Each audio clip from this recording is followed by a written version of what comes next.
Hello, welcome to another episode of An Echo of Glory. James, I can't see myself, which is probably a good thing, but crack on, he says. Hello, we're back. Lots to talk about. It's going to be a fun one. How are you feeling? Gary Diamond, hello. Morning, how are you? I'm all right, how are you?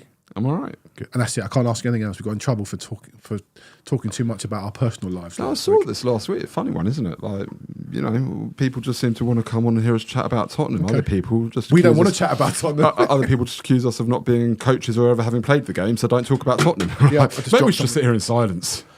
Yeah, maybe. Welcome back. I haven't seen you for a long time, Jake Sanders. How are you? Good. Good. Well, normally when it's an important day today. Why? We're both in shorts. First shorts of the year. In honour of Jake Sanders, I'm wearing shorts too. Oh, sorry, let's just get to the football. All right. Club news.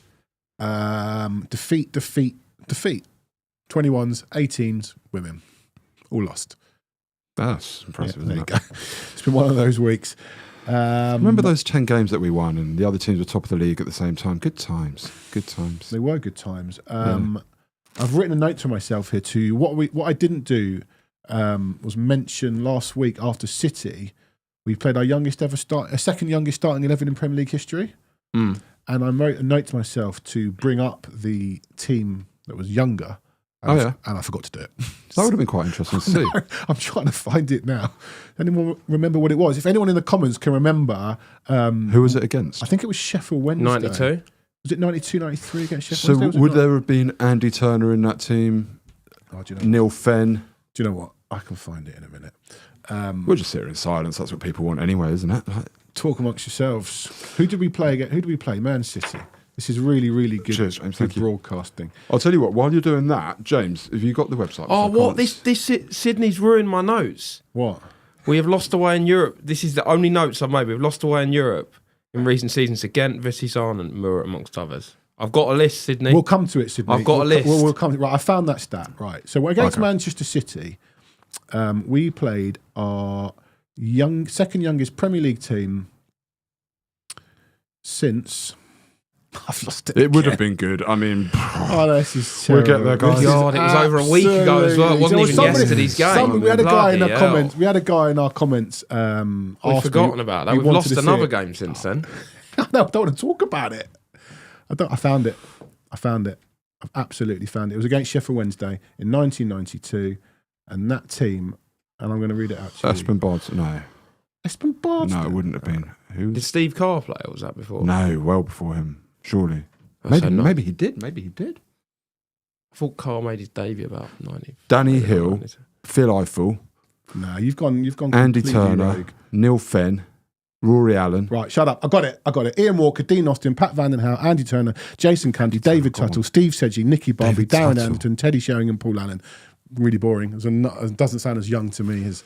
No, it doesn't. No. God, we waited. I'm glad we waited. Right, I'm just putting off the inevitable to talk about last night. A couple of other things in club news. In the week between City and Alkmaar, Dejan Kulusevski gets injured. There have been rumours. I think you broke it to us, Gary, on our WhatsApp group.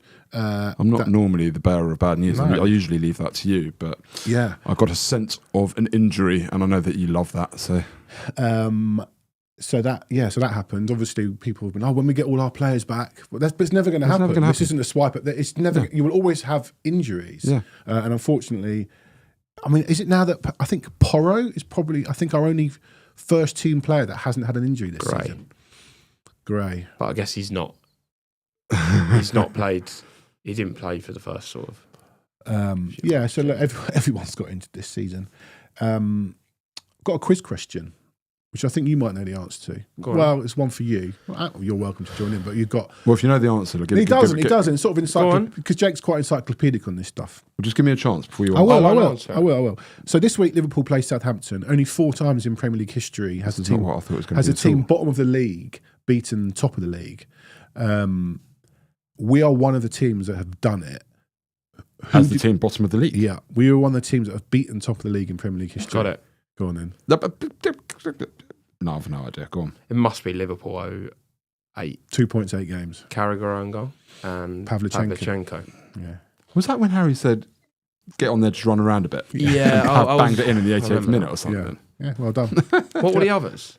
Has that happened recently? Did it happen this? No, the last team to do it were Wolves, who beat Man United a few years ago. Still very good, Jay. Well done. Yeah. All right. Okay, we've got this. What's he done here? What have you done here, James? From the group, he's made pretty colours. Right, we've got this little thing, what we've talked about in our WhatsApp group this week.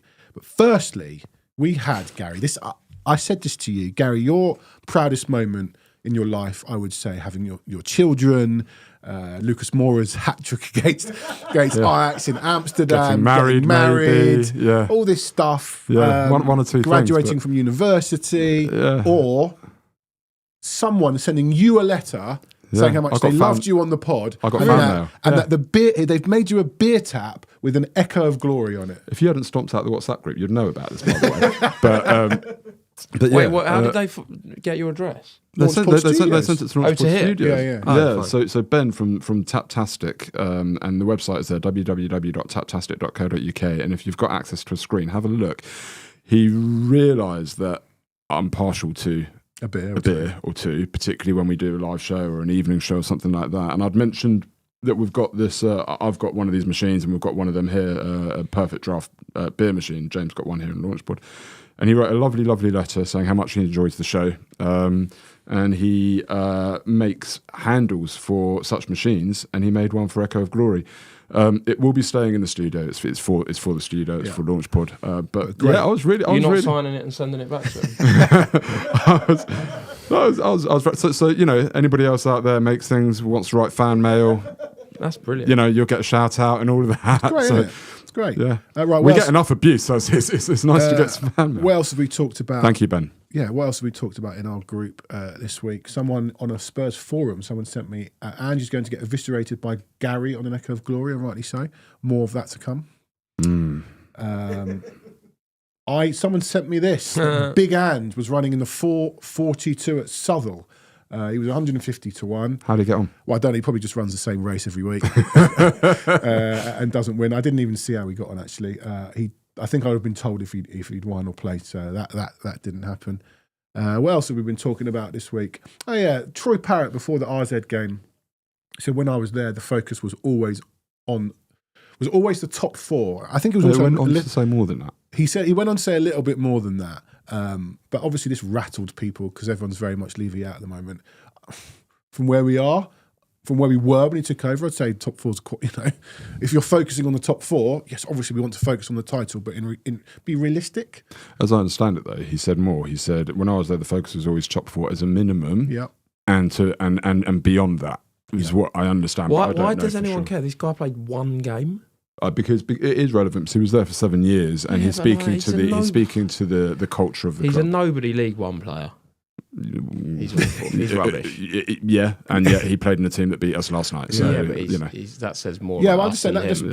just everything at the moment is getting everyone worked up. Who cares what Troy Parrott says? You will not believe where Big Ange finished in the 4:42. Where did Big Ange finish in the 4:42 at Southall? 14th. Ronnie says he was pulled up hamstring last. Yeah, James last. All race results are as follows. Well, according to Ronnie, he was pulled up, so effectively he finished last. He pulled up lame. There you go. I wish you'd pull up. Our one would pull up. Okay, that's nice. That's fitting. That is brilliant. Fitting, isn't it? Here's a question. Like Stefan COYS last night said, "This is the most unlikable Spurs team of our generation."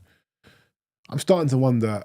I watched last night, as we all did, and I was like, you know, people, you've said it to me a bit, Jake. Like, I'm fed up. I'm done with this now. Like, Spurs is in my heart. Like, I can't just give it up. But I'm like, I'm not enjoying this team. For the first time, like the last few months, I've really not lost my passion. But like last night, I just whatever. Same stuff I've seen for years. I knew we'd lose last night. I saw I'd one look at the pitch and I knew we'd lose.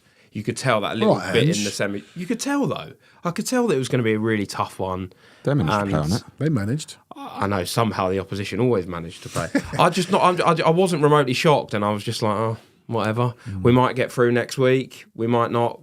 There's absolutely, you will not like me saying this. There is zero chance that we can win this Europa. No, League. Zero. I'm at the point. I We agree might with get through, but there is absolutely no chance. And you know what? I hope that this comes back to bite me. But there's zero chance. I'm There's at the point I agree absolutely with zero you. chance. Yeah, I'm at the point I agree with you. This I can't squad see it. have nothing about them. No, I don't think it's to do with the Absolutely squad. nothing about I actually don't think it's to do with the squad as to why we won't win this. I think we. obviously I think we could and should win it. I think we could and should win it. I'm at a point. I mean, we'll get into it, but I'm at a point where I'm at a point where I think we've got more chance of winning it if Ryan Mason was our manager. I really am. Don't disagree with that. And I'll get into the reasons why later. Don't disagree. So I'm with you. Like right here, right now, we are not winning. We might get through. We probably will get through against RZ. With Ange as our manager, I cannot see us winning this. And I don't think we've ever had a better chance of winning this competition, to be honest. But We're still favourites. Oh, well, yeah. This morning, I checked. We're Yeah, still because favourites. people expect us to get through. Let's get on to last night then. So we lined up with Vicario in goal, Spence Gray, Danso and Udogi. In front of them, Bergvall, Bentancur, Maddison, Johnson, Tell and Son. I guess that seems pretty unchanged from City, but my brain's not working properly. The bench was stacked. No, it wasn't. It was Odobert for some, wasn't it? Odobert, yeah. And obviously, for the first time we saw Romero, Van der Ven, Solanke on the bench, also on the bench, Sarr, Odobert, Moore, Basuma, and others. I'll start with you guys. You're taking Van der Ven and Romero to Holland. They've obviously been training a while. Is it a case of what we're waiting for now? Is this just a thing? He's so scared of them getting injured again. Is he over managing their minutes, or did you agree that all right, let's have them on the bench this week? absolutely not. I agreed to have them on the bench, and it doesn't run concurrent with what he's done in the past either. When you think about the players returning from injury, particularly Van der Ven and Romero, you might say he's learning because of what happened against Chelsea. He's learning because of what happened against Elfsborg. But as soon as they've been available, he's chucked them straight back in. Yeah. Now, the issue with that is you could say those games it was too early for them. But both those games, nobody was expecting them to play. Yeah. That's what doesn't make sense. Nobody was expecting them to play, but he chucked them in. But we've been hearing for the last week, they're fit, they're ready to go. He's been rattling on for about 3 weeks about this tie. Yeah. How they're going to be. Yes. Yes. And as it got closer and closer and closer, Yeah, he they're gonna sort of be ready. distanced himself from it, saying, definitely second leg now, maybe Bournemouth. No, but the whole of this week was they're ready. And for me, this is now what we're playing for. This is the season. And if you're RZ, and I was thinking about this, right? You're hearing the news, Van der Ven, Romero, Solanke, they're all back. And suddenly as RZ, you're thinking to yourself, Different. we've got this is going to be a tough game. And then you see the lineup and you're RZ and you go, hang about. Here. And Ange said, I was watching the pre-match interview with him and it was asked of him, are they on the bench because they're not quite fit, they're not quite ready? He said, no, they're on the bench because they're fit. They wouldn't be on the bench if they're not fit. It's a matter of reintegrating them. Well, under what circumstances last night were you hoping to reintegrate them when we were 3-0 up? That wasn't going to happen. Like, what, and it strikes me as well, if there's any doubt about a player returning from injury, you're better off starting them and bringing them off after 30, 40, To be honest, 50, 60 I don't minutes. think You can't take him off after half an hour unless they're injured. Whatever, yeah, fine. Bring them off 45, 50, 60 minutes, whatever it is. Then bringing them on and then they break down and then you've got to take them off again. Then you've wasted 2 subs, right? But for me, they just should have started. I did not think for 1 second there was any chance that either was starting. I just didn't. Why? I just agree. didn't think they were. I'm not saying they shouldn't, but the one that I was maybe like, Solanke could start. Because it's a knee and not a muscle? But and not just that, it's because we don't have anyone. Right. Whereas, we've got someone that's played there for 4 months and we've got someone that we signed in January and, you could maybe get away with it a little bit more. I thought he might bring Solanke back in, but I didn't expect any of the 3 really to start. But I just didn't. Romero's got called up to the Argentina squad. I get that that's a couple of weeks away and they're saying, yeah, he'll be fit. But if you're getting called up to the Argentina squad, then play. Just play. I didn't understand it one bit. I thought it was just a poor selection. I've been banging on about Danso at left centre-back. Well, I mean, I've only had 1 game, but he played there again. But I said after that game, like, that made no sense to me. Him at left centre-back doesn't make sense to me when Archie Gray has been absolutely fine there. And what you're doing is you're taking your best available centre-back and moving him out of position. It's beyond moronic to me. And the lineup I just thought the whole thing was wrong. You know, even things like Ajayi not on the bench. You've got 2 keepers on the bench. Sorry, he put Ajayi on against Elfsborg, who changed the game, gave us a bit of impetus, made something happen for us. I'm not saying Ajayi is the answer, but how's that a way to treat a kid? Someone said in our group about it's annoying. I think it was James Robbins said 2 goalkeepers on the bench annoys me. And I was working last night, and on UEFA you've got this system where you can just click through every lineup. Pretty much every team in Europe picked 2 goalkeepers last night. I don't think. I think especially when you travel away. Don't you have like 12 subs anyway? You've got loads of subs. You're going to take all your goalies with you because you're training for a day anyway. But you stick like you I just don't think it's the way to treat the kid. He's come on, done a great job against Elfsborg. I just think the whole thing is, maybe I'm looking for reasons to have a go at Ange at this point, but ultimately, I mean, we can get into the game, but I didn't agree with the lineup. I didn't agree with the bench. I didn't agree with the substitutions that were made. There's not much that I agreed with last night, to be honest with you. And people will say, oh, it's captain hindsight. I was saying before the game, as I saw the lineup, this is wrong. This is wrong. Well, I predicted that we would lose this game. Yes, I'm a natural pessimist when it comes to Tottenham Hotspur. I didn't predict we'd lose this game, so I thought AZ were any good. They were awful. I just don't think we were any good. Look, you've seen Arsenal go to PSV, who are, all right, they're 11 points, 9 points better off than RZ. The PSV goalkeeper was the pits. Yeah, Arsenal gets 7. Terrible. Well, we had no chance to see if their goalkeeper was any good. We didn't have a shot. No, Inter went to Feyenoord. We would have lost to that PSV side the other day. Probably. It's not been a great week for the Dutch, but you knew, I don't know what Dr. Tottenham is in Dutch, but you knew we were coming. The start of the game, I think you can. Was it Pochettino who said, "I could tell with Tottenham whether we were going to lose a game"? Read off those games, Jake, that you've prepped, because it felt a bit like that. I've known you for quite a few years, and we've always spoken about this, haven't we? This terrible, horrific record in Europe, and ironically, it's always the Europa League. We were not that bad away in the Champions League. You know, we drew at Barca, Madrid, Juve, beat Dortmund, beat Dortmund twice, didn't we, or 3 times even. Ajax we beat. We actually generally did all right. But in the Europa League, I don't know why we save it. So I've gone back, I think 14 years ago, the first one was Rubin Kazan, which is a little bit, I think it was that year that Harry sacked it off. But Dnipro, yep, we won the second leg, got through. Ghent awful. Was one of the worst, and we didn't get through. Yeah. Antwerp. I was thinking about that Antwerp game again. Last night. It's a little bit different because it was in a group game, but still. Was that a COVID game? Potentially. Zagreb, which is top of the list of the worst of all time. Blokes in prison. Then Pacos Ferreira. That's again, the lowest. That was the lowest of the low. Albeit that was a very kiddish. It was a very. I think Pacos went down that year. Oh, well, that's brutal. That was under Nuno, and then. To be fair, maybe the worst of all time actually was Mura, which could have been worse than Dinamo Zagreb, just because we had Kane started that game, and Mura were like a third in Slovenia, not even a fully professional side, were they? And then AZ, that's 10 times. But the ironic thing about this is, what Poch said. Oh, I know Spurs are not going to be good. In all of these games except for Mura, we lost 1-0, Zagreb was 3-0, but 8 out of them 10 are 1-0. Same performance, same sort of. You start not great, and you sort of think, oh, no one's really standing up here. A bit of a dodgy pitch. So we didn't score we didn't score in any of them. Can I just pick up on a comment from Sidney Duke, who says, interesting, just a barrage of comments about the manager, not a word about how abysmal the senior players were. Sidney, I don't know if you've watched this show. Generally, we start by talking about the lineup and whether we agree with it, and then we get into the game and the players and the performance, and it's a podcast in which things develop and evolve. We're going to come on to the players. Hold your horses. Nobody is escaping criticism. Who's voting no?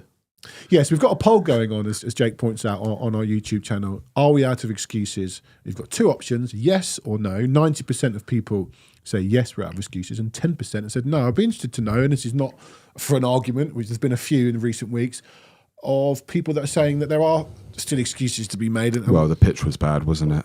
Yeah, the pitch was bad. I actually said that during the game. Do you know what? We used to have too many games and they were tired. Last night, Les Ferdinand was saying, when players have 8 days off, that's a week. A week, right? When players have 8 days off, they don't want that either. Then it was, we've got a load of injuries. Last night we didn't have injuries. Then the pitch is bad. Sorry, leave it out. Leave it out. It's an absolute disgrace. That's 18 defeats this season. 18.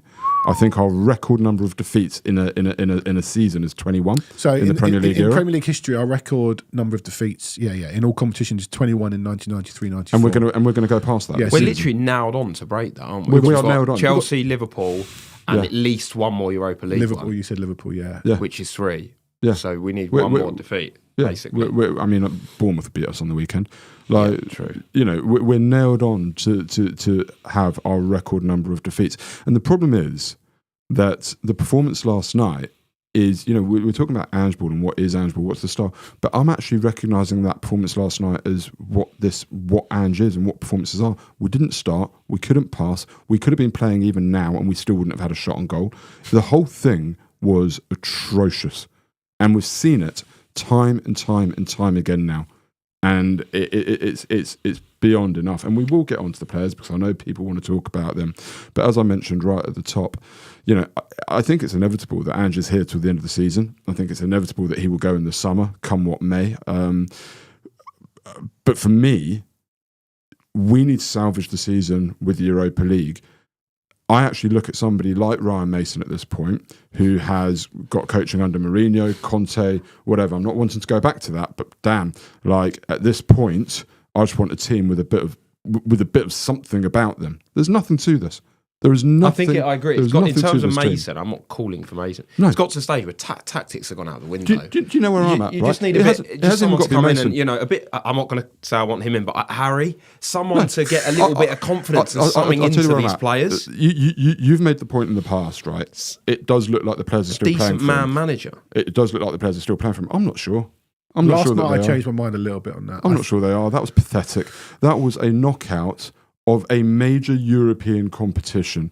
Okay? Like, if they can't get up for that, if Ange can't get them up for that, off the back of a week with no game, focusing on this game, he said in the pre-match interview, you know, it's been lovely that we've been on the training pitch, we've been able to put in some ideas. Where were they? You tell me what they were trying to do last night. I couldn't tell you a single thing that they were trying to do last night. Archer in our comments says, this manager is the worst I've seen at Spurs in my lifetime, and that includes Christian Gross. At least Gross had the luxury of Ginola, Klinsmann and Ferdinand. I was thinking this last night, Archer, at some point at 1-0 down, I was like, who gets us out of this game? I think Son had come off. Son had been terrible, but he's the kind of guy who can just flip in a moment and score you a goal. Fine. Christian Gross always comes up when you have this conversation now. Who's the worst Spurs manager in our I looked up in our his record lifetime? last night, and it's actually worse than Ange's. Yeah, his record is rubbish. There are some people who've played under him, and those that have played under him at Basel who said he was a little bit ahead of his time. He came in with all these ideas that players, a bit like Wenger. Believe me, I'm not comparing Christian Gross to Arsene Wenger. Wenger in. He came in with all these ideas on nutrition and stuff, and no one was interested in that at all. And he was maybe a little bit early. Obviously, he was a bad manager. I think there's an argument to say that, unfortunately, this guy is just out of his depth, and I know people will get angry with that. But you go on social media last night, and there's very few now who Quite a few turned last night, which is a bit mad. This is one thing I want to ask people: if you've turned last night, that's fine. When did you turn? Because I turned a while ago, and I was looking back, and I sort of said in our group I turned in 2023. That's not true. 2023 was way too early to turn at Ange. I don't think anyone turned before last season. Well, we lost to Wolves in February 2024, and I've looked back through the messages and my tweets, and I started to worry around then when we lost to Brighton 4-2 away, and we were awful. But I looked at the lineup, and we had a lot of injuries that day. We got back in the game. We actually played really well in the last 20 minutes. And a couple of weeks later, we lost to Wolves, and there was just nothing. And I was just like, really, really not sure about this guy. And look, it's taken people longer. There's nothing there. The day that I don't like the phrase turned, because I'd always want a manager, especially one that I generally quite like, to turn it around. Sure. But the game that really put me off, I'd say, was Ipswich, because I hadn't been loads this season. I went to Villa, and you two were at Villa, right? That Villa last 20 minutes was one of the best we've had for years. In any home game, it was unbelievable. Amazing. The atmosphere was great, the football was great, and I left that ground and I thought, do you know what? I cannot wait for Ipswich next week. I don't remember who we had in the week. We maybe even had Galatasaray where we lost. I thought, I cannot wait. You know, and if we're on it next week, we will take them to pieces. That performance was so bad. I haven't been since. So I think that put me off that much. I was like, I can't go and watch this again. I think, you know, we need to be clear, and you kind of touched on it just then. some people sort of have sort of suggested that we've got an agenda because of Ange coming from Australia. You want to go back and watch these shows from when Ange was appointed. We were so excited. Especially you. We were so excited and so promoting and hoping that this was a new era of Australia, because Australian sport is fantastic generally. The calibre and the level of their mentality is fantastic. And we touched on all of this. So nobody come back at us, because I know we've got a number of Australian viewers and listeners, right? Nobody come back at us and say, you're anti-Ange because of this. It's nothing. Go back and listen to how positive we were. I'm anti-Ange because he's not right for Tottenham Hotspur Football Club. I'm not anti-Conte because he's Italian. I'm not anti-Mourinho because he's Portuguese. I just want what's best for Tottenham. And this guy ain't it. And the question to anybody out there, if you are still saying that there is a case for Ange, go ahead and make it. Yeah. I will say that you are more interested in Ange Postecoglou than you are in Tottenham Hotspur Football Club at this point. I'd go as far as saying, if we could win the next 8 games in Europe without conceding, it still wouldn't change my opinion on it. No. It still wouldn't. I think that's... genuinely, we could batter everyone and take everyone to pieces. But we won't. I mean, I watched Frankfurt last night. I'm saying we genuinely could. We could win the Europa League. It will not change my opinion. We should sack him if we win the Europa League. What's the point in keeping him now then? I don't know. I'm not saying there is a point. Yeah, I'm at the point. We spoke about Ryan Mason. I couldn't care less. I couldn't care less if it was Son. I just don't want it to be this guy. I actually, at this point, I just don't want it to be this guy, because he's a dead man walking. We all know that. It's inevitable. He knows that. So let's get on with it and just move on. Yeah, I asked a couple of people maybe when they turned bloke 5, 6, 7, 8 and lots of letters. Turning point for me, Brighton this season lost 3-2. King Akabayo has said, look at Leicester's record. I know that you like this. I'm going to come back to that. Fulham away last season, Ryan says, when I was looking back through the results thinking, when did I really go? We'd just beaten Villa 4-0. I think, and then we lost 3-0. And we were so bad at that. At Fulham. We were so poor. Yeah. Awful. Yeah. It was when Vernon missed that open goal, wasn't it? So the King Akbabayo says, look at Leicester's record. Leicester have lost 11 of their last 12 games. Their one win obviously came against Tottenham Hotspur. They've lost, since we lost to Leicester, they've lost their, I think, 4 consecutive Premier League games without scoring, conceding at least 2 goals in each. Yeah, you can lose football matches, but we've lost to Leicester, and that wasn't a freak. It wasn't like we'd been playing really well and just lost to Leicester. We'd lost to Ipswich, Palace when they hadn't won a game. I always get worried when the producer sneaks in. He's not sneaking. He's dancing. Why is he dancing? New club. Well, he said to me this morning he was done with Spurs after the Champions League final. So no, looking back, that's right. I realised the death started. You never started with Spurs, did you? Yeah, this isn't to go over 15 years. It's going to be a fight in here in a minute. I mean, who is this guy? Yeah, I don't know. He doesn't Come back all guns blazing. But Adam Margolis says the players. Let's talk about the players. Players need to take responsibility. Yeah. Manager totally clueless. Owners worry about the balance sheet. Yeah, we've done all of that Levy stuff. Yesterday is. I don't want to talk about the owners today because last night they weren't on the pitch. Last night was a group of players. Last night was on a group of players that either aren't very good or aren't coached well or both. One player came out of credit. One player, the goalkeeper. Yep. The all other 10 were an absolute disgrace. Spence all had of his them. good moments.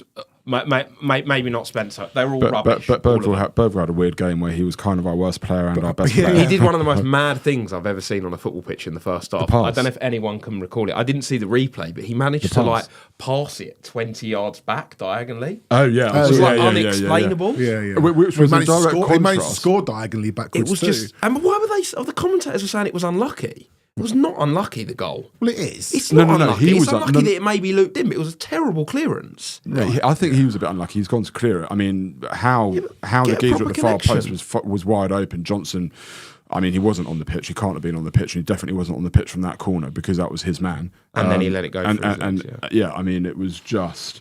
But yeah, let's talk about the players on the pitch. Well, can I ask you about the players? I'm in one of my other groups, a guy, Johnny Nearens, he asked today a question I think we asked in our group recently. Are we overdoing are our players actually any good? This is what I want to know. I've said here a few times, I think you've got your elite Premier League players and probably 80% of your Premier League players are all of the same standard. They just need to be coached quite well. I want to bring out Bentancur, who I love and I will always defend. There have been games this season where he's not been great. I don't think you can always defend him. You've got to take it on case cut by case. Right, He but there was have been dreadful times in the once. last few weeks where he's been poor. Last dreadful. night, there was a moment at the end, in about 85th minute, where he just dribbled He started taking past responsibility. 4 players. Yeah. Took responsibility, dribbled past 4 players. I know he got injured a little bit after this. He got injured at the World Cup in 2022 and kind of pretty much been injured repeatedly since. Just before that, he was on fire against Leeds, scored those goals against Leeds. He was the Bournemouth, yeah, he was Under brilliant. Conte, He was he the was engine of the team. He was brilliant. He had Højbjerg next to him. We don't really know his position. For me, this all comes down to these are top international footballers. Most of these, who I think are badly coached.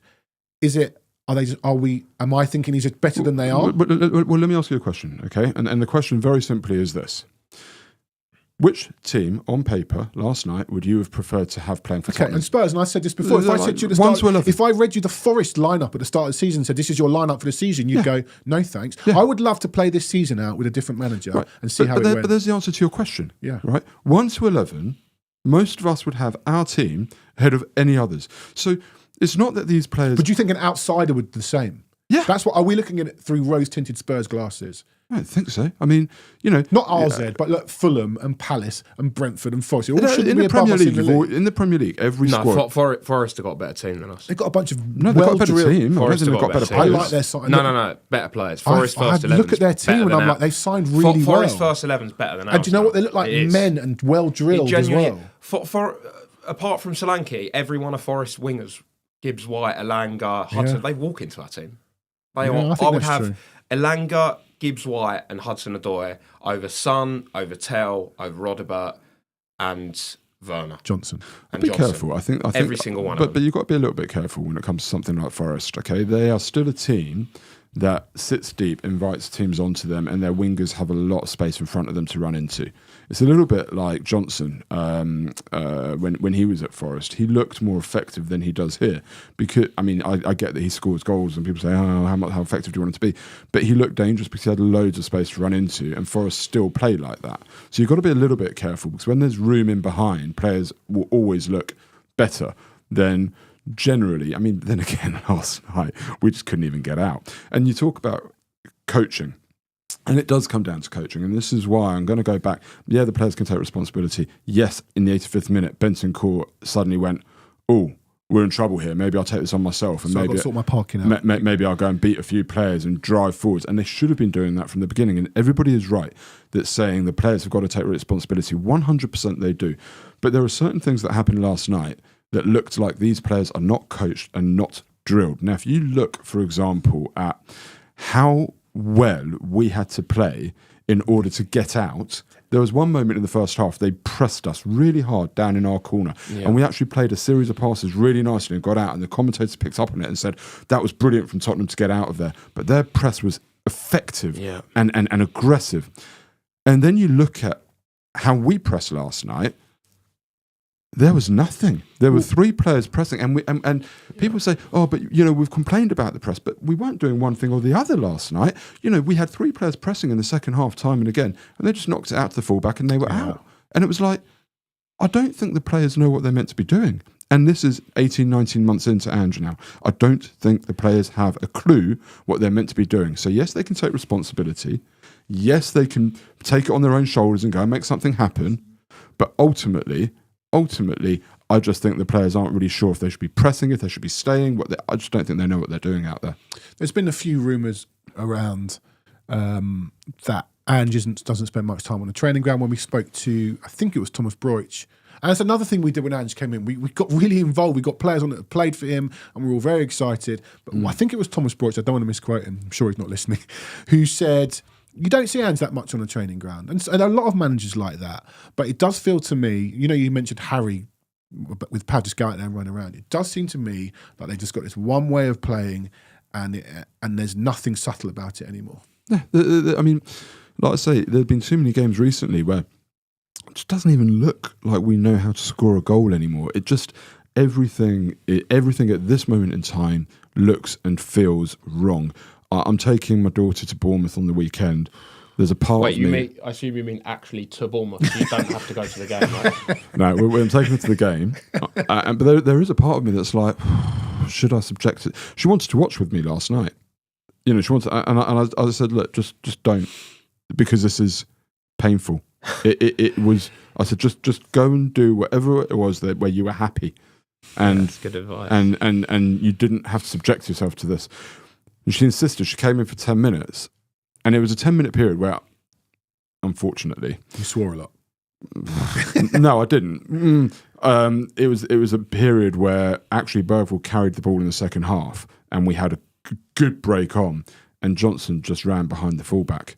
He just ran. It gave him nothing. Offered him nothing. Didn't think to himself, "You can't hit me here." Like, he made Bergvall play a much harder ball because He ran offside. Is that when he ran offside? and I flipped my lid. Yeah. I flipped my lid because it was gutless and pathetic off the back of what was already a dreadful performance. You want to talk, people want to say, oh, you know, you're not talking about the players.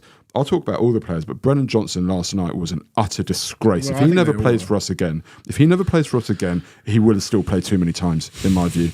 Right? To be honest, I do completely agree.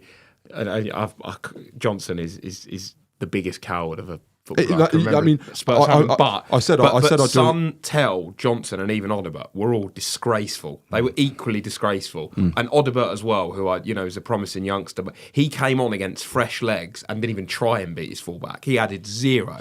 Tell has basically, as much as I know everyone wants to give new signings a bit of a slow ride in, and he's only young, and he has been abysmal. But ironically, for 5 games straight, he cannot hold the ball. Well, no, you say that he can't. He did twice towards the end of the first half. He got his body in. He won a free kick on one of them. The other one he held it back. He started to grow into that game. I'm not saying he should have stayed. I know on, he's not but a then striker, he took him but off. giving 0, But answer me this as well, right? Mikey Moore against Arsene at home terrified them. He ripped them apart, destroyed them. Suddenly now he can't get a minute. Mikey Moore, like, he ripped them apart at home. It was the game where he really announced himself, and it was a game where we were struggling, and literally the second half, all we did was give the ball to Mikey Moore. You go and do something. People talk about players wanting to take responsibility. In that game at home, Mikey Moore stood up and took responsibility and ran at them. And if there's one thing that teams don't like, it's players running at them with the ball. It's players carrying the ball. That's what I was hoping Odegaard did more, but he just didn't. Yeah, it was I get that. Odegaard should have done that more last night. Mikey Moore, could have come on. I don't understand why he didn't. Ange must remember what he did to them in the home game. Why didn't he get a chance last night? I just can't see. I'd love somebody to tell me. I'd love somebody to give me a positive right now, because I've got nothing. That it's only 1-0. Well, okay, so Daniel Pinker says, I've got 2 things to bring up here. Daniel Pinker says it's only half time. Look, we've had it. You always get this after a first leg. It's only half time. It was only half time for Liverpool in the League Cup. We beat them 1-0. They smashed us in the second leg. Another game where we barely had a shot on target. It'll probably be the same when they come to us. We'll smash them. We'll probably beat them 3 or 4-0. I'm sure. Well, I'm not convinced we will beat them, but we should beat them. Why should we? Because we're at home, we've got better players. If we had got another no coach, right do you to think go we and should beat beat them? them. If we had another coach, do you think we should beat them? Not by the time of the next game. I guess so. Right, there you go. So we should beat them. What was my other point I was going to make? Can't remember. It's only half time. It's not the point, Daniel, for me, actually. You go to RZ, you can lose any game, like I said, but we're not just losing any old game. We're losing too many games. 18 for the season. I think we beat Ipswich, but other than that, it's maybe 4 defeats in 5 away from home. Another crap away performance. Do you know what? I just remember this. When we lost to, was it Ghent or Genk? With a T. When we lost to Ghent, right, we were atrocious in that first leg. We were second in the league, and we were doing well in the FA Cup. I think we were maybe in the quarterfinal. And I remember the feeling around then. It was like, God, that was bad. It's only half time. We'll be fine. You can't be saying that now. Did Dele get sent off? Dele got sent off at home for that horrible tackle. Yeah. But what I'm saying, you can't be saying that now. I was listening to Ange's thing with the club after, and he's going, oh yeah, we'll go back, and we got the second leg, and it's like, mate, we're 14th in the league, we're out of everything, this is our season. And you also raised you also raised the critical point about the positive, which was we are only 1-0 down. He's very lucky. He's very lucky. If we played, do you know what? In fact, I'll go fast. If they didn't have Troy Parrott, because Parrott missed a sitter, didn't he? 1-on-1. We would have lost that game 3-0. But that's what I'm saying. Out. I'm saying, like, he's very lucky, because if we easily, I messaged you after 20 minutes and said, right now it should be 3-0 to them. I'm not even including the goal. Like 3-0, there was that 3-0 absolute outside goal-mouth scramble, which I don't know how we managed. Like, your mate Poku missed one. Yeah, like we could have been 3 or 4 down in the first 20 minutes. So Ange stood there at the end saying, "Oh, it's half time." Or anybody on the comments going, "It's half time." Yeah, okay, we're 1-0 down. We're still well in the game. We could still go on to we could still go on to go through, and we probably will. But that doesn't make yesterday right. That's what I'm saying, right? But In It's some almost ways, like Ange. Do you know what? Ange doesn't deserve to get through this tie. He doesn't. Deserve to get away with it. We could go on and win this. We could. We won't. We could. He doesn't deserve that. and he could have been 3 or 4 down in 20 minutes, and you might have seen another sacking at half time scenario, because that's what. If we'd lost that first game 3-0, it'd be gone. Yeah. Yeah, he knows. No, he knows. 5 minutes. Sorry, we have got a guest, Paul Bston, talking about Bournemouth. Just want to Can we chat. just say before it slides and we move on? Yeah. The free kick routine last night just summed up everything, didn't it? Yeah, we've got to that talk was one of about the that most free kick. abysmal free kicks. I don't know whether it was Maddison. I think it was fine for Maddison. I don't know how Son didn't play a 2-yard pass. Then it comes back out to Danso, who like lobs it out for a goal kick. It was just like that. Just summed up everything. Jake, you've got 2 people in the leadership group there. You're 1-0 down away to in a European tie. You're not playing well. You've got a free shot on goal. Yeah. You know the pitch is crap. Why didn't we shoot? You've chosen the opportunity to make 2 passes on a bobbly old pitch. If Son even sets that to Maddison, who knows how the ball is going to run? He then, well, yeah, you say we give the ball away. He's then got the ball's got to run smooth. He's got to hit it on the run. Just shoot, mate. You scored one of your last free kicks. I can't remember who it was against. Yeah. Pop one in the top corner. Yeah, when we were 3-0 up in the last minute of a game, I'll just go and stick Villa? one in. Yeah, it was Villa. I'll go and stick one in when there's no pressure. But you know, this comes back to what people were saying about the leadership, the senior players taking responsibility. You've got a good position for a shot there, and that summed it all up. That just summed it all up. Why not shoot there? Well, it's Madison likes that one though. He's it's done that before. mind-boggling. It is mind-boggling how he doesn't take the shot on, and it was just, it looked like players that hadn't woken up. It looked like just everything was wrong. And also, there was someone that mentioned before. I don't know who it was about Vicario. There was something that happened with Vicario at full time. There's a story going around started on Facebook that He was asking for more support. Was it? Yeah, that Maddison and Vicario went to the away end. You've got 950 Spurs, I think, who've spent money, taken time off. These are your loyal Spurs fans that managed to get tickets for that game because they only gave us 900 on. If it's true, I don't know if it's true, but the story is they're asking for more support. Well, you couldn't get more support than the money that people put in and travel, go and see this club home and away. And it was really poor. We'll come back a little bit to this game and the tie, but we do have another game, and we do have a guest. Friend of the show, Paul Bston, who we're going to talk to, who will be at my man Andona Iraola's press conference in about half an hour, but he's chosen to talk to us soon. Is he there? Look at that, live. I was going to say Dean Court, live from the Vitality Stadium. Can you hear us, Paul? I can. Can you hear me? Yes, I can hear you. Thank you for joining us. Showing my age there, I nearly called it Dean Court. I still do that. But then we are both in our 70s. So you're live there. You're speaking to my man Iraola shortly. Is that right? Yeah, he's got his press conference ahead of the big game Sunday coming up in the very near future. Yeah. Okay, but we'll start with, it's no secret, Paul, you support Tottenham Hotspur. You've been on this show before talking about the roller coaster that is. Anything positive you can perk us up from last night? Nope. No. All right, we'll move on. It was proper miserable, wasn't it? Yeah. Absolutely horrendous. Yeah. And then the thing that really wound me up afterwards was the comments from the manager, we weren't in the right mindset for a game like that. I don't know if you've talked about that already, but why? Why are we not in the right mindset? It's the only competition left. Biggest game of the season at this stage now, after everything that's been before. How is everyone not up for this? I just don't understand it. Is that what you said, Paul? Because it's sorry to interject, but I was watching the show beforehand, and they asked him a question along the lines of how do you see this game? What do you think is going to decide this game? And he said, how we start is really important. And then Finn turned around after the game and say, we didn't have the right mindset. Like, that's got to be on him because he knows how important the start was. Absolutely. It's one of those phrases that managers often chuck out. I don't really know what it means. Again, you mentioned at the start, showing my age, but I, like plenty of you, I'm sure, had a VHS of Botham's Ashes from 81. And as well as all the amazing cricket in there, there's a moment where they sit down with him and ask about why didn't it work for you as England captain? And he says, and he deflects away from all the other failings that I'm sure he had. But the big thing he picked up on was he said he never understood it, why England cricketers apparently needed motivating to perform in big games. He said, we're up against Australia. I'm always up for this. I always want to beat them. No one needs to motivate me. And that's always stuck with me. And back then, of course, in the England cricket setup, it was only coach and captain.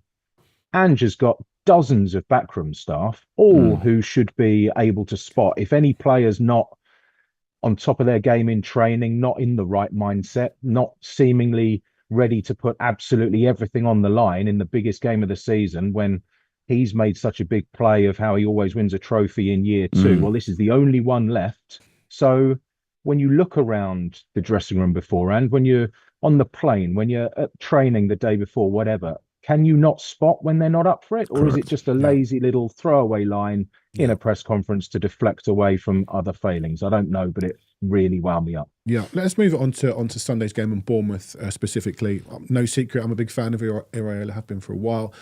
Look, we're not going to come on here and I remember when Spurs beat Everton 6-2, Gary Neville spent the entire evening selling Poch to Man United. It's not really for me to say, or for you to say in your professional role, Paul, to sell Iraola to Tottenham. But there was an article written recently, or yesterday, I think, and I forget who it was by, who was bigging up Bournemouth, and this is a start of a project, and this is just the start for Bournemouth. But is there a sense that they know that actually they're doing so well, they've got to keep their eye on this because this man could be out the door, whether it's to Tottenham or Bilbao or Real Madrid or wherever, that they've got...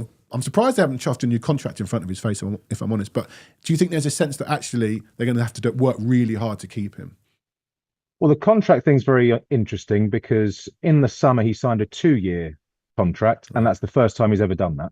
He's always worked with 12-month deals, Mirandes, Rayo and when he first arrived here, and they sorted that out. He got an extension. So, on paper, he's here next season. And I'm sure they're trying to tie him down to a new one. I can be perfectly honest. I was here yesterday. I did an interview with Tyler Adams, and there was talk with some staff members beforehand and afterwards about various things. There's a genuine calmness about what might happen next season regarding manager, players. I think everyone expects there to be big changes because the way the Premier League works, the Sharks are circling for a number of the first team players, and the manager is being linked with a club every fortnight. Yeah. So I think they understand that in the big scheme of things, they're seen as overachieving and fighting, performing above their weight and all the rest of it, and things will happen in the summer. There's certainly no sense of panic, no concern, there's no alarm. No one is... Behind the scenes, they've proved absolutely terrific at replacing and upgrading every time they have lost someone. I'll give a good example on that is they brought in Dean Howson from Juventus in the summer. They paid initially, I think, 12.8 million, and they brought him in as a replacement for Lloyd Kelly, who left for Newcastle on a free. 6 months later, Juventus feel they need to fill the gap left by Howson. They go to Newcastle and spend 20 million on Lloyd Kelly. So football is nuts, and Bournemouth are playing the game extremely well at the moment. When they lost Dom Solanke to I can't think who, they brought in Evan Nilsson, who slotted in. He took a couple of games, but he has been a revelation. He's very good from the start. Yeah, like Brighton. That's it. And they do it very, very well here. Well, it resonates with me particularly, Paul, because when we were hiring Ange Postecoglou, we were looking for a specific style of manager, somebody who could create a DNA and a way of playing for us. And joined us, I think it was on the 6th of June, and Iraola joined Bournemouth on the 19th of June, so 2 weeks later. So nobody can tell me that our data-driven approach and all the reasons that we hired Ange, how we missed Iraola at the same time, is astonishing to me. But if Iraola did leave Bournemouth and come to Tottenham, I do have to raise a question, because if there is one question mark about him and what he's done at Bournemouth so far, it is the number of injuries that he has also suffered with fewer games. Would that be a concern, do you think, for Iraola generally and his style of play going forwards if he went to a club that played 50, 60 odd games a season? I asked him a question about that, sort of on that theme, a couple of weeks ago, because they have had extraordinary injuries. It's an enormous contrast. I hear and read Spurs fans again talking today about how so many of our Spurs' poor performances can be put down to the injuries and things. Iraola was looking back at his bench at a time only a month ago, and he had no senior players on that bench, and yet Newcastle they were away. still winning games, Yeah, they and he thumped never Newcastle. used it as an excuse. Yeah. Whereas, and it's not just Tottenham, most other clubs always use it as a big excuse. Oh, we've got so many injuries. He didn't. They've had a centre midfielder playing right back for the past 6 weeks or so because they had two fullbacks out injured, and then the guy that filled in there, James Hill, he then got injured. So Lewis Cook has moved back there. I mentioned Dean Howson earlier. He played the first game of the season. Marcos Senesi, who's been an outstanding centre back here, gets injured before the Tottenham game. Dean Howson hasn't missed a minute since and has looked absolutely $1 million. Excellent. Well, Yeah. $100 million. So the thing is, as well as not using injuries as an excuse, he finds a way to fill gaps. And Dango Ouattara playing up front and looking incredible. He gets the best out of his players. And he said that the injuries to Enes Unal, and I can't remember the other, another ACL, it's the first time in his career that he's had players suffer ACL injuries. So he's looked at data back again at his clubs in Spain and even Cyprus and said, am I doing something? Am I pushing these guys too hard?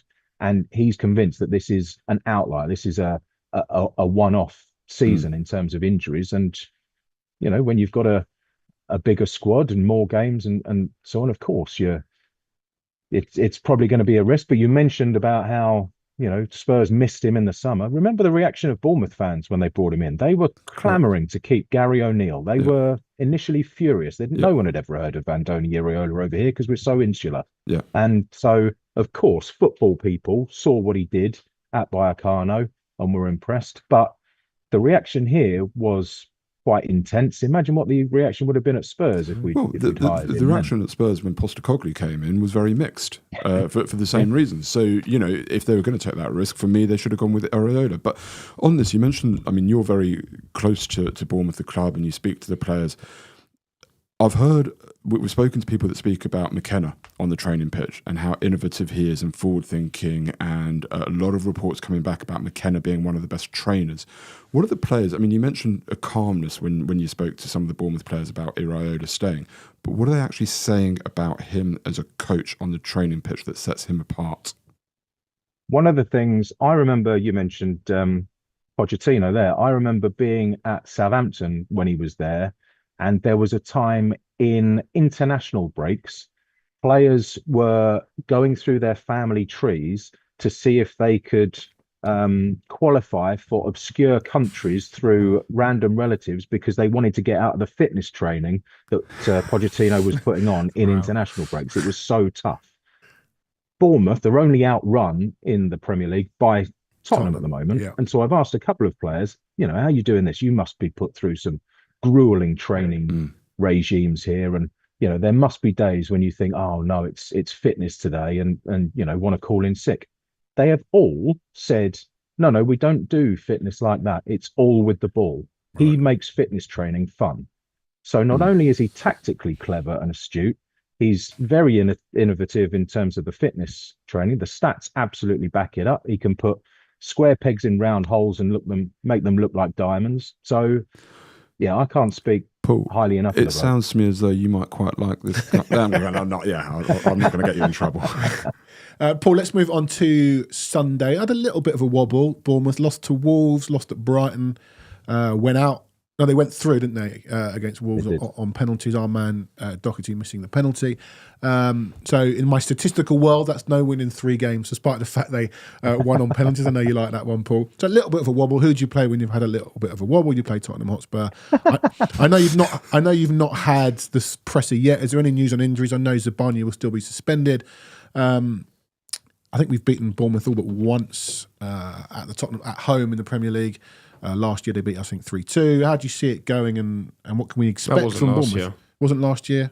That was 2 years ago. Did we beat them last year? Yeah, last year we won was New Year's 3-1. Eve. The year before it was Dango Ouattara last minute winner. That's right. So how do you see Sunday going? I think it's going to be crazy. It's going to be so open because Bournemouth love an open game. Yeah.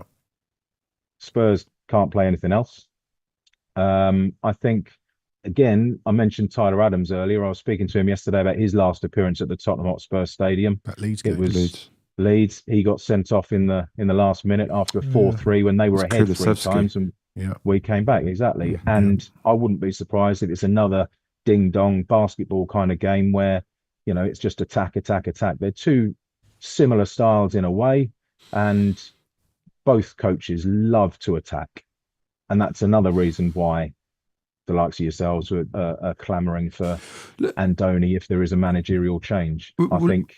On that, let me just ask you something. What do you see as being the differences between Andoni and Postecoglou? Because when he came to the league, I think it was you yourself that said, it's unorganized, it's organized chaos or something like that. I think those were your words at the time. Very similar to Postecoglou. But as things have matured and evolved with the two teams, what do you see as being fundamentally different that Iraola does to get Bournemouth playing the way they are with the success versus how we're struggling with Postecoglou? Well, you're right. That was the phrase that was mentioned when Iraola himself has sort of pushed back against that recently. But again, Tyler Adams only yesterday used the word chaos as well. It's one of his roles is to help create chaos that they think they can then use to their advantage. Bournemouth love to press really high up the pitch. It doesn't matter who they're up against. I think I read something, or he said something, Iraola, about how when you play top teams, Cities and Liverpools and things, a lot of teams will say you have to wait for the moment. He says, no, go the other way. Go and put pressure on them even earlier because they're not used to that. He does encourage his players to take risks, but then their defensive record is quite extraordinary. They've got teenagers and 21-year-olds in their back line if Adam Smith isn't playing, and Lewis Cook now is sort of mid-20s. But Milos Kerkez, again, you look at the qualities, the attributes that Iraola has. Milos Kerkez was a good attacking fullback last year, defensively questionable. This year, he is a tremendous all-round fullback. Third best defence in the league, Paul, just looked, Yeah, and especially at home where they've only conceded single figures, I think. So, they have this balance somehow of pressing high, pushing the ball deep into the opposition half, pushing opponents back, pinning them back. But then when they're broken on, they are fit enough to get back into organised shape and cause problems. And Tyler Adams is a big part of that as well in that number 6 role, by the way. He's a tremendous asset to them after horrific injuries. They signed him 2 summers ago and he's only really now on a good run of games. But, it seems to be they have here the balance that every team wants, that you cause great problems in attack. One of the sticks they were beaten with earlier in the season was the number of chances they were creating but weren't finishing them, and their XG was enormous and their actual G was not nearly so good. They've improved on that recently as well. They're scoring goals, they're not conceding. What's not to like? Go on then, prediction, Paul. Well, so many times this season we've had a woeful performance and then we've backed it up with a woeful performance. I'll do a bit of fence sitting because they've been kind enough to let me do this here. I'm going to say it's going to be a crazy, entertaining 3-3. Okay, wow. Paul, we'll let you go. I know you've got Iraola's press conference coming up. Say hello to him for me, will you? Paul, brilliant to talk to you. It was always great, as always, to have you wonderful backdrop there of Dean Court. Thank you so much, and we'll speak to you soon, mate. Cheers, Thank you so much. No worries. Cheers, chaps. Cheers. Bye-bye. I've got to press some buttons here because James has gone. Well, while you're doing that, I don't want to speak for Mr. Belverstone, but he sounds quite enamoured, doesn't he? Well, I just want to pick up on a comment that... Well, no, I think Mark Monroe in our comments is being sarcastic. No, he's being sarcastic, 100%, because he's gone on to talk about how poor Ange is. But Nolan Walker... Right, okay, fine. Walker, I was about to lay into No. Nolan Walker says, I guarantee you if Iraola came in, the same exact crap would happen. Why? there's a guy on Twitter, I think he might listen to the show, a guy called Naeem. We have a good banter on social media. A while ago, I kept putting, every time we lost, I put up a picture of Iraola. He'd always, when we win, he'd be like, oh, you've not posted Iraola today. So that used to go back and forth. I've been a big advocate of Iraola. And of course, he could come in and it could all go wrong, and I hold my hand up and say, well, God, he's rubbish. I shouldn't have vouched for him. I don't think it would be. This comes back to the question of, do you think our players are actually any good, and are they badly coached? When I listen to Paul and I listen to what the Bournemouth players are saying about Iraola and the eye test as well, when you watch Bournemouth, again, who have players that if you put the squad side by side, I don't want Lewis Cook, I don't want Tyler Adams, or I think Tyler Adams is a good player, I don't want this one, I don't want that one.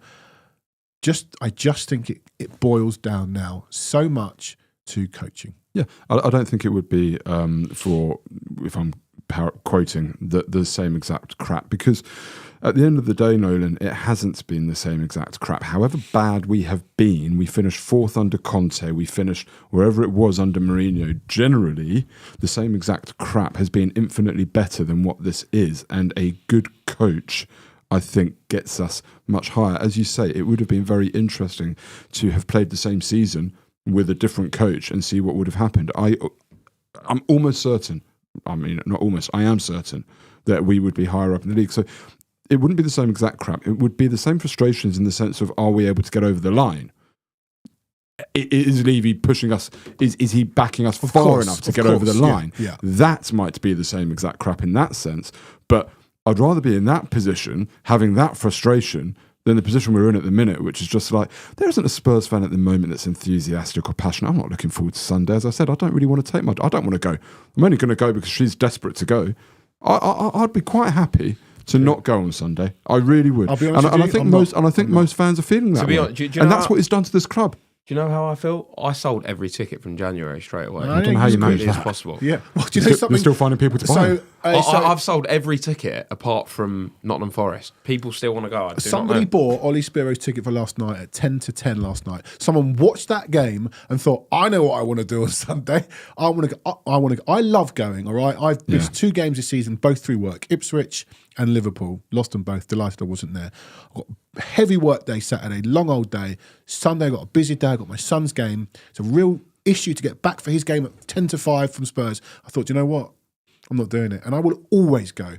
And it's one thing we pride ourselves on here. We're match-going fans.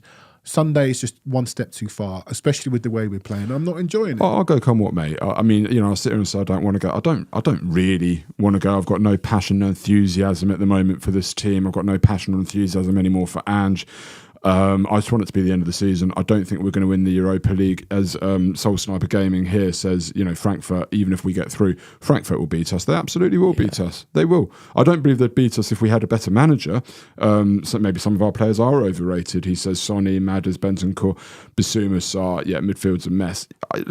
All those things are correct. I still think that we have the strongest squad in this competition, and with a different manager, I think we'd have a very good chance of winning it. But that's not going to happen. You mentioned Maddison. You're a big fan of Maddison. Obviously, he had that Roy Keane tete-a-tete. He scored a tap-in against the worst Man United team in history and shushed him. Is he doing enough for you? He's someone who you rely on in games like last night. It's typical Maddison. I like him a lot, but the last few weeks, the 3 games since are just typical Maddison. He had a knock against Ipswich, fair enough. He might have been resting him for City in the week, and he came on and he was fine against Ipswich, not a problem. He was rubbish against City. He was decent in the first half, but generally not good enough. Then got taken off. Last night he had one run, which I think led to that free kick actually, and was pretty poor and didn't really add much. And I like him because I know a lot of people don't like his personality and the way he talks too much, which he does at times. But I'm a massive fan. But he's not doing enough. And his numbers this season have generally been fine. But as we know that with Brennan Johnson, numbers are not everything. And him and Son really stood up in that Hoffenheim game. Did it end 3-1 that 3-2. game? Or 3-2. And, that was a really big win, to get us into this top 8. But they just don't do that. They don't do that. They are the 2 players, the best finisher at the club and the best player at the club, technically, probably the best passer in Maddison. And they're maybe the 2 oldest in the squad, right? The vice-captain and the captain, they are the 2 that you lean on for those big moments, and they just never seem to turn up. Like free kicks on the edge of the box. I mean, that summed them up. That was so fitting that it was them 2 that cocked it up. Mm-hmm. They couldn't even communicate properly with that. All right, we'll leave it there shortly. Just interesting before I Go go, on. I just checked. I don't know if he's just done his presser, but someone said about and you know I mentioned earlier about Van der Ven and Romero, and said it was because of the pitch, and that's because I told you Maybe. he wouldn't risk those hamstrings and those quads, ankles, toes, whatever Romero's got. Yeah, okay, so it's coming through, I think, yeah. Because of the pitch. I Maybe. knew he wouldn't. And any slight defence, I know everyone's desperate to see him, but if he brought him back and he got injured, either of them on that pitch, he would get absolutely For what hammered. it's worth, if Van der Ven and Romero played last night, it wouldn't have made a difference. Because we had nothing going forward. Correct. Look, we get a lot of stick sometimes when we do negative pods, and it's like, how can you be so negative with this, with that, with this, with that? I'll be stunned if we come off air soon and we like to get home and have a look at the comments and see what people are saying about us, good and bad. I don't look. We've got the poll here. 93% say we're out of excuses. 7% say no. Again, game of opinions. You can have your opinion. We don't always have to agree. That's what makes this game so beautiful. I'm struggling to find people now that are. It felt like still on last side. night people fully I think turned, a lot of which, people turned. I mean, fair play if you lasted that long, but Because the problem is, you can lose. Nobody's got a problem with losing, all right? It's football, things happen. Yeah. But there are manners in which you lose, and last night's defeat is becoming, the only consistency that we're seeing to anything is that performance. It's a performance we've seen. You want to lose like PSG. I know we're not PSG. They battered that door down. They murdered them. Yeah. Like they were unlucky, Yeah. really unlucky. you accept those defeats. Be aggressive, play. Yeah. And the PSG fans will come away saying, "Oh, we play like that next week. We've got a really good chance, right?" But the problem is, as I said, the only consistency that I'm seeing at the moment in this Spurs team is that performance. Yeah, I agree. That performance is becoming the norm. I'm going to give the final word if I can. It's going to take him a while to type this out, so we'll keep talking. For George Pena, great pod, thank you, I agree. Even though you are not happy, correct, we're not. Keep up the good work, boys, thank you, we will. This is the main bit. I am still Angian, but I can understand why I can't. Not an argument, George, just let us know why you're still Angian. I'd be interested in that. I'd like to know what people are seeing that gives them confidence at this point, because it's not as though we're turning in performances and getting beat. That was insipid. But that Ed M is so crucial, because if you actually look, NLD, which is NLD League Cup semi-final in UEFA, and he's also didn't mention Villa as in absolutely 4 of the worst performances of the season. Arsenal away, we were dreadful, and a better Arsenal team, if they had more players fit, would have hammered us that night. Yeah. Aston Villa, we were dreadful in the Cup. Liverpool, we were dreadful in the Cup. And last night, we were dreadful. And it goes back to what Carragher said after the League Cup semi-final second leg. And last night was only a last 16 first leg. In the biggest games, year after year, season after season, we are pathetic. And last night was just another one of them. Yeah. Absolutely save our worst performances for the biggest games of the season, year after year, season in, season out. Yeah. Okay. George hasn't replied yet, so I do want to hear from him. We'll give him a couple of minutes. Daniel Pinkett's Angie, and we know why. Okay. So here's George Pena. Maybe stupidly or naively, I still believe he has what the club lacks. He has a bit of fight in him. Our players have lacked that for a while. Even if we go back several managers, he wants to be here. And he wants to be different. Okay, I think he wants to be here because it's the biggest job he'll ever get. He won't get bigger than Tottenham Hotspur. And he's earning $5 million a year. He's earning $5 million a year, and he wants to be different. On that, it felt different in the first 10 games. You go back to that Chelsea goal that was disallowed. You're like, wow, this is incredible. Doggy in midfield. What are we doing here? That was different. It's not different anymore. Everyone knows what we're doing. The midfield, Spencer's standing next to the midfielder. Doggy standing next to the midfielder. That ain't different anymore. People have totally worked us out. I think if he wants to survive, he needs to be different again. He's done. Enough is enough. Yeah, and this thing about the pitch, it wasn't a great pitch, okay? But how pampered are players these days? You used to watch Jimmy Greaves slaloming We've all played on around pitches. players, on pitches that didn't even have a blade of grass on them. Yeah. Right? We've all seen it. You're a footballer, get on with it. I just can't, spoil. If they, because we're talking, and the reason I bring this up is because people are talking about the attitude of the players and so on. But if they've gone out there last night and took a look at that pitch and gone, "Oh, I don't fancy it. That pitch is a bit cut up. Got a bit of sand on it in the corners or whatever it is."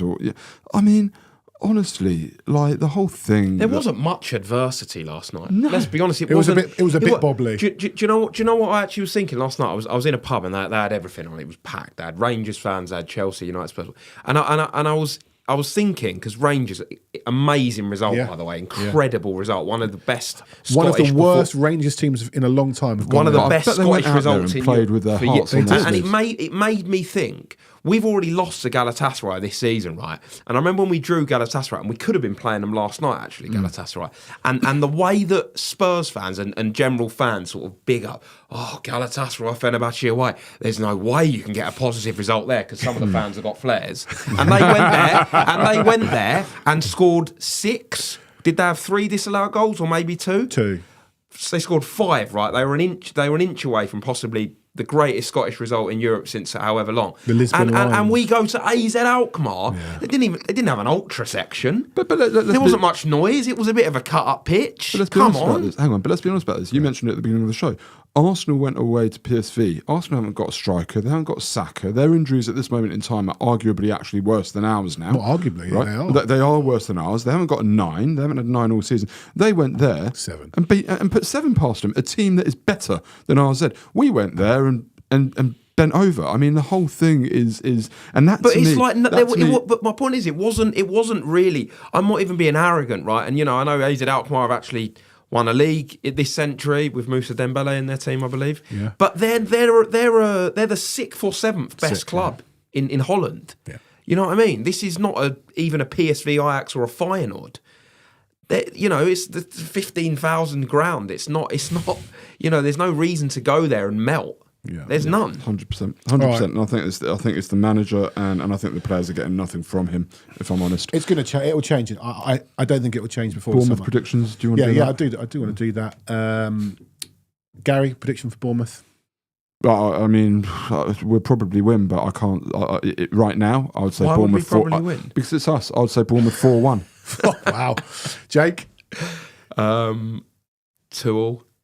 I actually had 3-0 Bournemouth in my head, so I laugh at your 4-1, but actually it's the same scoreline. Yeah, I think 2-1 Bournemouth. I think we'll lead this. Ange's the last bastion of Ange Postecoglou. George Pena says 3-1 Spurs. Go on, George. Bring it all round. Turn it round. Van de Ven and Romero will play.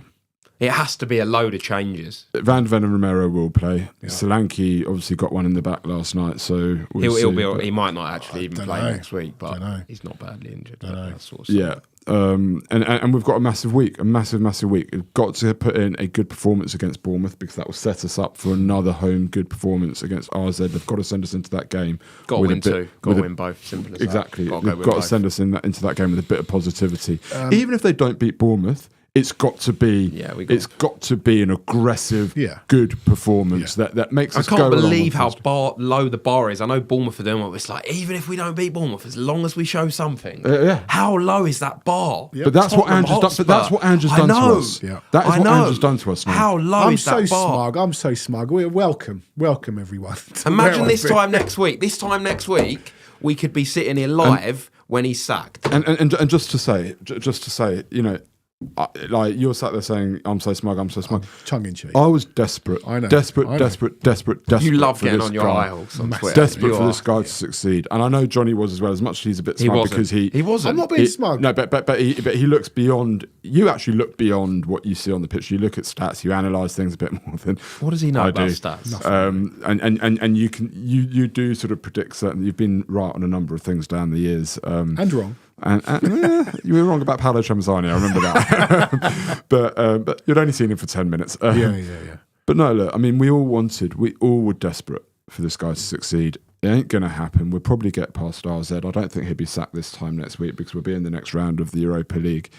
It doesn't really matter. I'm saying if we weren't, that's what if we don't get through. If we go out just quickly, if he won't, will they pull the trigger straight away? They should do. No, 100%. As in like the day or two after. They should do it the night. If we don't get through, it would be so toxic. Jake, if next Thursday night we go out of the Europa League, he should be sacked before he leaves the stadium. Yeah, I agree. I'm serious. I'm absolutely serious. Right, I'm going to wrap it up. To end the poll, Brian Timlin says, is it an Ange out poll or no? I mean, it might as well be an Ange out poll. To end the poll, 94% say we're out of excuses, which probably means 94% want him gone. 6% no, we are not out of excuses. I think George Pena's been re-voting on a load of different accounts. Right, gentlemen, thank you for all the comments. Obviously, we can't get to all of them, but it's great to see you enjoying the pod and getting involved. We will be back on Monday after we have played Bournemouth to discuss that and preview the second leg against RZ, another biggest game of our season, but definitely the last one for now.